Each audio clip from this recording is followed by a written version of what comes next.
Good evening friends. Business finance series में आज हम कैपिटलाइजेशन चैप्टर के बारे में डिस्कशन करेंगे। सबसे पहले हमें ये समझना होगा कि कैपिटलाइजेशन किसे कहते हैं। The term capitalisation has been derived from the word capital and in common practice it refers to the amount of capital employed in a business. Capitalisation word जो है कैपिटल शब्द से आया है और जिसका मतलब होता है the amount of capital which is employed in a business, यानी कि जो अमाउंट कैपिटल के तौर पर बिजनेस में लगी रहती है उसे उसका कैपिटलाइजेशन कहते हैं। According to Gerstenberg, capitalization means the total accounting value of the all capital regularly employed in a business, अर्थात वह अमाउंट जो किसी बिजनेस में कैपिटल के तौर पे हमेशा इन्वेस्टेड रहती है उसकी अकाउंटिंग वैल्यू को हम उसका कैपिटलाइजेशन कहते हैं। लेकिन ये जो कैपिटलाइजेशन वर्ड है इसके अलग अलग इंटरप्रिटेशन है अलग अलग कॉन्टेक्स्ट में। Narrow interpretation, broad interpretation and valuation concept के अकॉर्डिंग हम कैपिटलाइजेशन के कई अर्थ लगाते हैं। अकॉर्डिंग नैरो इंटरप्रिटेशन कैपिटलाइजेशन का कुछ इस प्रकार है।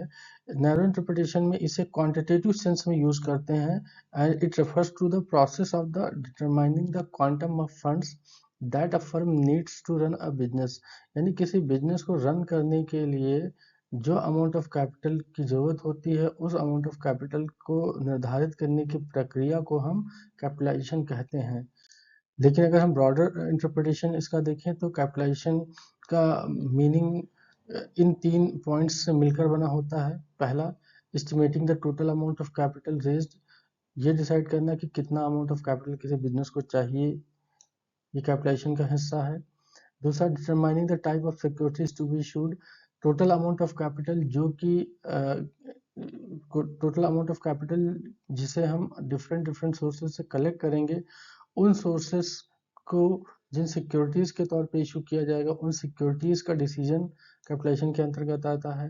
And last, determining the proportion of the various securities to be issued, ये डिटरमाइन करना कि जो डिफरेंट सिक्योरिटीज हमने चयनित की हैं कैपिटल को इकट्ठा करने के लिए, उन सिक्योरिटीज से कितना कितना अमाउंट कैपिटल के तौर पे लिया जाएगा। अगर हम एग्जांपल की बात करें, मान लीजिए किसी बिजनेस में फर्म को 10 लाख की कैपिटल की आवश्यकता है। अब 10 लाख की कैपिटल को हम इक्विटी से, डेब्ट से, प्रेफरेंस शेयर से और रिटेन्ड अर्निंग से इकट्ठा कर सकते हैं। रिटेन अर्निंग से इकट्ठा कर सकते हैं। तो ये जो डिसीजन है इक्विटी, डेब्ट, प्रेफरेंस शेयर और रिटेन अर्निंग, इस डिसीजन को हम कह सकते हैं deciding the sources of finance.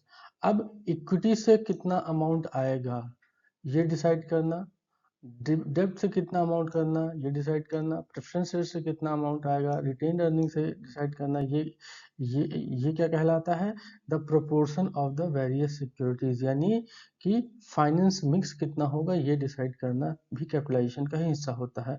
तो कैपिटलाइजेशन शब्द का अर्थ ब्रॉडर सेंस में टोटल अमाउंट ऑफ कैपिटल का एस्टिमेशन ही नहीं है, साथ में उस कैपिटल को डिफरेंट सोर्सेस से किस तरह से फाइनेंस किया जाएगा और हर सोर्स से कितना फंड लिया जाएगा, इसका डिसीजन भी कैपिटलाइजेशन के अंतर्गत ही आता है। अगर हम वैल्यूएशन कॉन्सेप्ट की बात करें तो कैपिटलाइजेशन का अर्थ अलग अलग होता है न्यूली प्रमोटेड कंसर्न के लिए और ऑलरेडी इस्टेब्लिश्ड कंसर्न के लिए।